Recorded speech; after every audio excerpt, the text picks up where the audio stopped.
Finally, Mark Horstman goes behind the scenes at one of the country's biggest engineering projects to discover a remarkable breathing roof.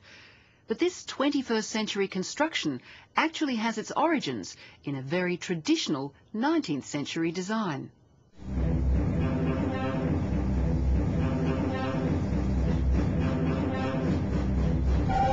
Ah yes, the golden age of steam. A romantic image, but a poisonous one. Today's trains may not burn coal, but they still generate heat and smoke. And it all arrives on Platform 1. Back in the Industrial Revolution, they came up with a way to separate the passengers from the pollution. Grand stations with high roofs, arches and domes. Now this old design is making a comeback. In the heart of Melbourne's CBD, a modern railway station is building on the traditions of the Victorian era. What was once the completely unremarkable Spencer Street station is now being replaced by a much funkier, much larger version of the old railway shed. The man who designed it went back to the future by transforming an old but effective idea. Architect Keith Brewis is inspired by the simple physics built into Victorian design, like the Royal Exhibition Building in Carlton Gardens. The Victorian age, because of the Industrial Revolution, was able to use very highly structural materials and span high vaults and long ways. So you create a very tall space here. Large numbers of people are gathering and you're able to ventilate the space, but also introduce sufficient daylight and a large quality of daylight into the great enclosure. I think there is a clear parallel between this and Spencer Street Station. But Spencer Street has its own challenges. For a start, it's so much bigger than the 19th century ever had to deal with. Diesel trains are constant visitors, spewing clouds of poisonous soot and hot gases that have to be removed. The roof must cover a city block, a whole 10 hectares, with 2 pedestrian concourses at each end. It's all too massive for a Victorian-style roof with just a single arch. All we'd end up doing with an arch would be really just taking the gases along the apex of the arch and then dumping down on top of the concourses. So we've created domes, and at the head of the dome is a series of open louvers. Okay, so each of these big waves here is those These domes. are the big. Each of these waves is a dome. You can see the gaps between the ceilings here, and the ceiling panels allow the gases, the hot air, to ventilate through them.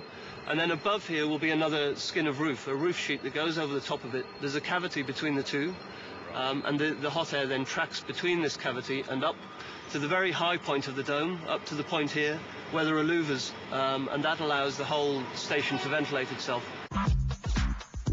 The domes are offset so that air leaving one dome won't be drawn into the next. The prevailing Melbourne wind does the rest.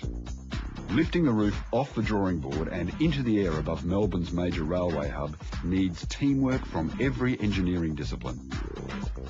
Systems engineer Shay Wall was brought in to make sure the building would work without relying on air conditioners. He was recognised as 2004's Environmentalist of the Year because of his passion to get architectural form doing the work that machines would otherwise do. Machines can do the work.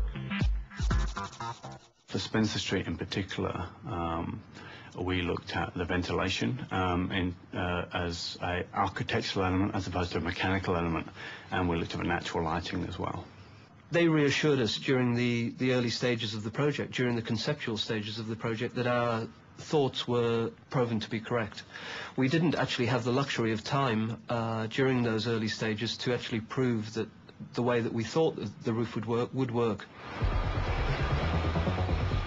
The worst case scenario. It's a hot summer's day in Melbourne, no wind, it's peak hour. Suddenly, there's an accident. A train catches fire. Hot, toxic smoke billows through the station.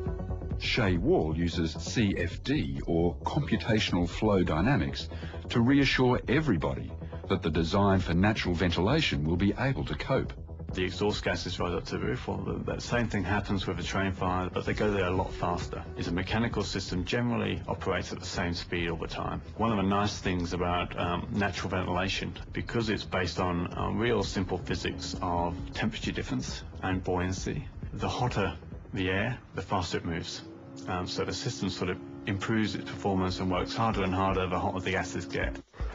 It's the job of structural engineers like Rob de Blasey to turn the computer models and thousands of drawings into cold, hard steel. For that, he also needed Professor Bill Melbourne to set up a perfect scale model of Spencer Street Station in the wind tunnels at Monash University. And all its downtown neighbours are there too, in a miniature city blasted by fans. The tunnel's turbulence creates scaled-down versions of the real wind gusts that will blow on the actual roof. The load is measured by pressure sensors that stud the surface of the model.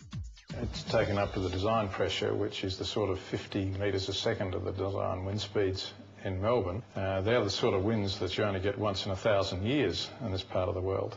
We take Bill's work essentially as a design input, combine it with gravity and earthquake, thermal effects, etc., and I guess loads applied by man, and produce a design. And then we try to make it as efficient as possible. From an engineering point of view, we only get one shot at getting it right.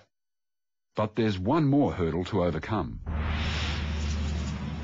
Perhaps the biggest challenge of this project is to build it over a railway station that's still in daily use and keep the trains running on time. Every day, 50,000 commuters struggle through what's left of the old station, while the new one takes shape around them. If we were creating this in a field, say, you create the two-way arches as a complete shell structure and then jack the whole roof up at once. It would be very straightforward.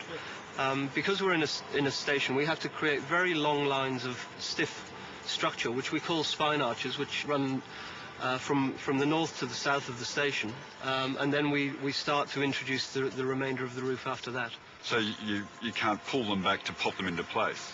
No, the arches, the spine trusses have to come in large sections. They're prefabricated as 20 metre by 8 metre sections. They've been floated up the river, up the Yarra, and then they're craned in exactly into place. They nestle into the Y-shaped columns, and they're all locked together, and then the roof gets assembled around them. What if they don't work? What if they don't fit? They need to fit. They need to fit. Come the Commonwealth Games in 2006, the Victorian government hopes the $700 million project will be ready to unveil to the world as our new Australian icon, the Southern Cross Station.